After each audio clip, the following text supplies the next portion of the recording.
आपका ICIT online classes में स्वागत है। आईसीआईटी ऑनलाइन क्लासेस को इसलिए बनाया गया है कि आपको कंप्यूटर के सब्जेक्ट्स के बारे में जानकारी मिल सके और इसे आप अच्छे तरीके से सीख पाएँ। इसमें आपको ऑफिस, अकाउंटिंग, डीबीएमएस और प्रोग्रामिंग के सब्जेक्ट्स की जानकारी दी जाएगी। मैं संतोष कुमार गुप्ता आपका वेलकम करता हूं।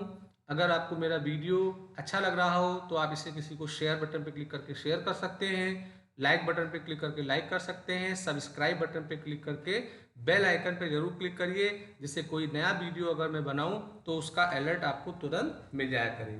देखिए, आज हम लोग सी प्रोग्रामिंग पे फिर डिस्कशन करेंगे। हम लोगों ने पिछले क्लास में सी प्रोग्रामिंग के अंतर्गत एरे को पढ़ा था और एरे क्या होता है, उसके बेनिफिट क्या होते हैं, एरे के कितने टाइप्स होते हैं, इनका हम लोगों ने जानकारी लिया था और कुछ एक दो प्रोग्राम भी आपको एरे के संबंधित बना के दिखाए गए थे। आज स्पेशली हम लोग सिंगल डायमेंशन एरे के बारे में बात करेंगे। आज देखेंगे कि सिंगल डायमेंशन एरे पे किन किन प्रकार के प्रोग्राम बन सकते हैं। तो चलिए आज का मैं क्लास स्टार्ट करता हूं। तो मैंने आपके लिए एक प्रोग्राम बना रखा है, उसी प्रोग्राम को मैं यहाँ पे डिमॉन्स्ट्रेट करता हूँ। तो इस प्रोग्राम का उद्देश्य क्या है, पहले आप ये जानिए। मैं ये प्लान कर रहा हूँ कि मैं एक एरे बनाऊंगा। उस एरे में मैं कई वैल्यूओं को स्टोर करूंगा और उनमें जो सबसे बड़ी वैल्यू होगी, लार्जेस्ट वैल्यू होगी, उसे आपको वो प्रिंट करके दिखाएगा। तो यहाँ हमें क्या करना होगा, सबसे पहले एक एरे का डिक्लेरेशन मैंने किया है। इसकी साइज मैंने 100 ले ली है। 100 लेने का मतलब इसका ये मैक्सिमम साइज हो आता है। तो जरूरी नहीं कि आप 100 वैल्यू भरो। तो मैं प्लान कर रहा हूं कि जब ये प्रोग्राम एग्जीक्यूट हो तो वो सबसे पहले आपसे एक साइज पूछे। तो साइज अगर आप जो भी दोगे, मान लो 5 दे दिया, तो ये केवल 5 एलिमेंट ही एरे में बनाए। तो यहाँ इंटर साइज मांगा गया है और उसकी वैल्यू n में इनपुट कराई गई है। और अगर आप देख पा रहे होंगे तो लूप को 0 से लेके लेस देन n चलाया गया है। तो अगर आपने n की वैल्यू 5 दी है तो ये लूप 0 से लेके 4 तक चलेगा। 0 से इसलिए चलाया गया है क्योंकि एरे का जो इंडेक्स बनता है वो 0 से बनता है। यहाँ स्कैनएफ के माध्यम से ए वाले एरे में वैल्यू को इनपुट कराया गया है। तो ये जो पूरा कॉन्सेप्ट यहाँ से यहाँ तक है, इसका उद्देश्य है कि n टाइम तक वैल्यू वो मांगे और एरे में स्टोर हो जाए। अब मैं जो यहाँ पे लॉजिक स्टोर इस्तेमाल कर रहा हूँ, लॉजिक के इस्तेमाल कर रहा हूँ कि जो एरे का पहला वाला एलिमेंट है उसी को ही मैं एज्यूम कर लेता हूँ कि वो बड़ा है और उसी को आगे के जो एरे के एलिमेंट्स हैं उनके वैल्यू से मैच कराया जाएगा। और अगर आगे कोई बड़ी वैल्यू मिल जाएगी तो उस वैल्यू को हमें मैक्स नाम के वेरिएबल में रखना होगा। ये इसका लॉजिक है। तो मैंने एक मैक्स नाम का वेरिएबल लिया है और यहाँ इक्वल A0 लिखा है। A0 लिखने का मतलब ये हुआ कि जो एरे का पहला वाला एलिमेंट वैल्यू होगा वो मैक्स में स्टोर हो जाएगा। अब मैक्स में जब पहला वैल्यू स्टोर हो गया तो जो आगे एरे में वैल्यू हैं, यानी 1 से 0 तो हमने स्टोर कर लिया है, 1 से लेके लेस देन n तक जितनी वैल्यू हैं उनकी कंपेयरिंग हम लोग करेंगे। तो कंपेयरिंग करने के लिए मैंने लिखा है आई की वैल्यू 1 है। तो इसका मतलब A1 वाले एलिमेंट में जो वैल्यू है अगर वो मैक्स से बड़ी है, मैक्स में मैंने 0 वाले एलिमेंट को वैल्यू को रख रखा था, तो अगर वो कंडीशन को ट्रू करेगा तो उस एलिमेंट की वैल्यू को मैंने यहाँ मैक्स में स्टोर कर लिया है। तो ये जो पूरा फार और इफ का लॉजिक है, इसका उद्देश्य ये है कि ये एक एक वैल्यू को लेके आएगा और उसे मैक्स से चेक करेगा। अगर आने वाली वैल्यू मैक्स से बड़ी है तो वो वैल्यू मैक्स में स्टोर हो जाएगी। और फिर पूरा लूप खत्म होने के बाद मैंने यहाँ मैक्स को प्रिंट कर लिया है, तो आपको इस प्रकार से लार्जेस्ट वैल्यू मिल जाएगी। तो मैंने यहाँ प्रोग्राम कंपाइल किया। प्रोग्राम को कंपाइल करने के बाद मैं रन करता हूँ। जैसे मैंने यहाँ साइज दे दिया 5। याद रखिएगा, आप जो एरे का साइज देंगे उतनी वैल्यू आपसे आपका कंपाइलर पूछेगा।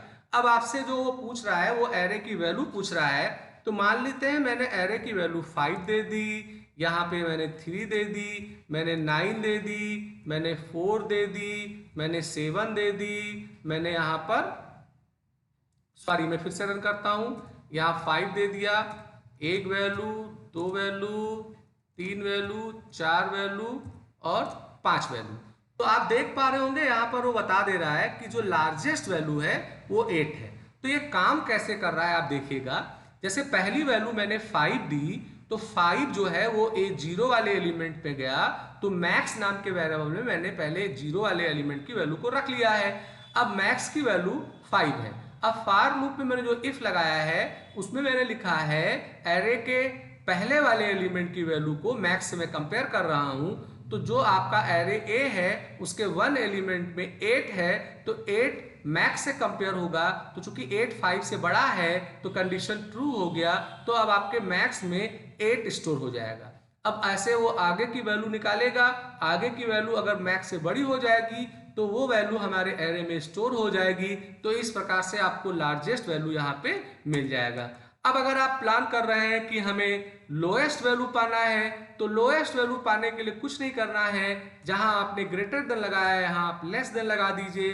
तो अब इस प्रोग्राम को आप रन करिए। जैसे मैंने यहाँ 5 दिया, तो कोई भी वैल्यू मैं यहाँ पर इनपुट करता हूँ तो वो क्या करेगा, जो छोटी वैल्यू होगी उसको बताएगा। तो यहाँ पे बता रहा है 2 छोटी वैल्यू है।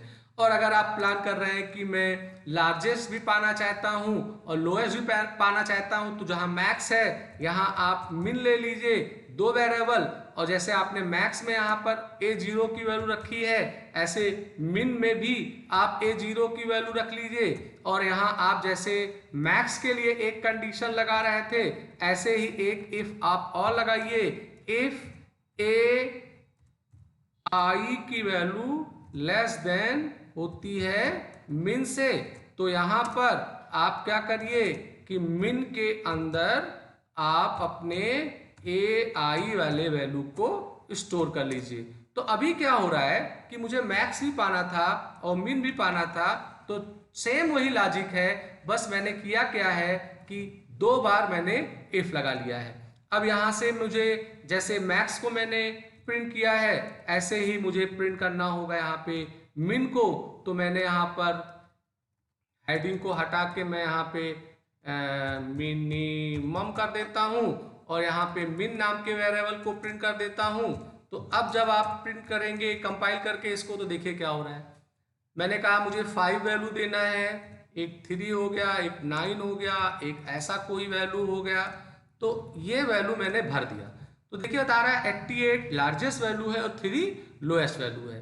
तो यहाँ मैं आपको ये दिखाने का काम कर रहा हूँ कि कैसे एरे में वैल्यू स्टोर करके हम उस पर लार्जेस्ट और लोएस्ट वैल्यू पाने का काम कर सकते हैं। एक प्रोग्राम मैंने और भी बना रखा है, तो उस प्रोग्राम की भी मैं बात कर लेता हूँ। तो अभी मेरा जो प्रोग्राम है, उस प्रोग्राम का उद्देश्य ये है कि मैं एक एरे बनाऊंगा और उसी एरे की वैल्यू को दूसरे एरे में मैं कॉपी करूंगा, यानी एरे को कॉपी करना है। तो देखिए कॉपी करने के लिए क्या किया गया, एक एरे ए लिया गया, एक बी लिया गया, एरे की साइज मांगी गई और लूप 0 से लेस देन n चला के ए वाले एरे में वैल्यू डाल दिया गया। तो अगर आप साइज 5 देते हो तो 5 टाइम वो वैल्यू पूछेगा और वो वैल्यू आपके ए नाम के एरे में स्टोर हो जाएगी। अब मुझे करना क्या है कि बी वाले एरे के प्रत्येक एलिमेंट में ए वाले के एलिमेंट्स की वैल्यू को कॉपी करना है। तो फिर यहां मैंने फॉर लूप चलाया है और बी आई इक्वल ए आई लिखा है, तो आई की वैल्यू 0 होगी, तो बी 0 में ए 0 की वैल्यू, बी 1 में ए 1 की वैल्यू, इस तरीके से पूरी वैल्यू कॉपी हो जाएगी। और यहाँ नीचे मैंने पहले ए वाले एरे को प्रिंट कराया है, फिर बी वाले एरे को प्रिंट कराया है। तो इससे क्या होगा कि जो आपने ए वाले एरे में वैल्यू दिया होगा वो प्रिंट हो जाएगा, बी वाले में जो दिया होगा वो प्रिंट हो जाएगा। तो इस तरीके के भी प्रोग्राम्स आपके एग्जाम में आएंगे कि एक एरे की वैल्यू को दूसरे में कॉपी कराना। चलिए रन करते हैं। साइज मैंने यहाँ 4 दे दिया, मान लेते हैं 1 2 3 4 ये वैल्यू में दे दी। तो अभी आप देख रहे होंगे, तो पहला जो आउटपुट आ रहा है वो ए वाले एरे का आ रहा है 1 2 3 4, और जो दूसरा वाला आउटपुट आ रहा है वो बी वाले का आ रहा है 1 2 3 4। तो इस तरीके से कॉपी का प्रोग्राम मैंने यहाँ पे बनाया है। तो फिलहाल मैं आपको यहाँ पर 2 प्रोग्राम बना के दिखा रहा हूँ और मैं आपको यहाँ पर होमवर्क के लिए एक स्लाइड दिखा रहा हूँ। आपको ये होमवर्क करना होगा, ये एरे के संबंधित है। तो होमवर्क में मैं क्या दे रहा हूं, पहला प्रोग्राम बहुत ही सहज है। आपको करना क्या होगा, एक एरे में वैल्यू इनपुट कराना है, रीड का मतलब वैल्यू इनपुट कराना है और उसको एज इट इज प्रिंट कर देना है। तो आप एक एरे बनाएंगे, उसमें वैल्यू इनपुट करेंगे और उन सारे वैल्यूओं को आप स्क्रीन पे दर्शा देंगे। अब दूसरा जो प्रोग्राम बना है, इसमें क्या करना है कि आप एरे बनाएंगे और एरे में वैल्यू इनपुट करेंगे। अब वैल्यू आप पॉजिटिव भी दे सकते हैं और निगेटिव भी दे सकते हैं। जिनमें आप माइनस का निशान लगा के वैल्यू इनपुट करेंगे वो निगेटिव हो जाएगा। तो आपने मान लेते हैं इस प्रकार की वैल्यू इनपुट करी, तो ये केवल उन्हीं वैल्यूओं को प्रिंट करके देगा जो आपकी वैल्यू निगेटिव है। हो सकता ना भी निगेटिव हो तो कोई वैल्यू नहीं आएगा। तो ये प्रोग्राम आप बना के देखिएगा। ऐसे ही एक प्रोग्राम बनाना है, इसमें एक एरे बनाएंगे और एरे में कुछ भी वैल्यू इनपुट कर देंगे। अब आपको ये काउंट करना है कि मैंने जो वैल्यू इनपुट करी है इसमें टोटल इवन नंबर कितने हैं, टोटल ऑड नंबर कितने हैं, उन्हें काउंट करके आपको बनाना है। उसके बाद एक प्रोग्राम मैं आपको दे रहा हूं मर्ज का। मर्ज में क्या करना है कि एक एरे आप बनाएंगे ए का और आप उसमें वैल्यू भर देंगे। फिर आप बी नाम का एक एरे और बनाएंगे, फिर उसमें भी वैल्यू आप इनपुट कर देते हैं। मान लेते हैं ए में आपने 5 वैल्यू दिया, बी में आपने 5 वैल्यू दिया, तो ए और बी की वैल्यू को आपको एक तीसरे एरे में स्टोर कराना है जिससे ए की वैल्यू पहले इसमें आ जाए और फिर बी की वैल्यू आ जाए। तो ये जो कॉन्सेप्ट है इसको हम लोग बोलते हैं दो एरे को मर्ज करना।